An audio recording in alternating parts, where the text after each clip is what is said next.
20,000 ரூபாய் சம்பளம். அப்பார்ட்மெண்ட் 3 பேர் வச்சு குடும்பம் நடத்துறது இவ்வளவு கஷ்டம். ரொம்ப கஷ்டமா தான் இருக்கு. என்ன பண்றது சார்? ஏதாவது ஆசைப்பட்டோம் இல்ல அவசரப்பட்டோ வாங்கணும்னா இஎம்ஐல தான் வாங்க முடியுது. வாழ்க்கையே இஎம்ஐ தான் சார் ஓடிட்டு இருக்கு. பேச்சிலே இருக்கு. நல்லா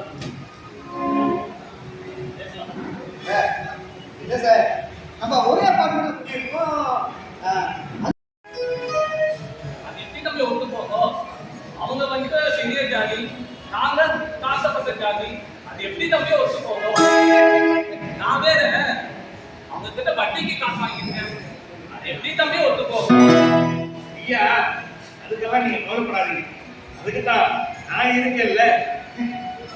ஐயா, உங்களுக்கு சம்மதம் சொல்லுங்க, நான் மற்றதெல்லாம் பேசுறேன். எனக்கு சம்மதம் தான் தம்பி. ஆனா தம்பி என் பையன் இதுக்கெல்லாம் ஒத்துக்க மாட்டான். ஐயா,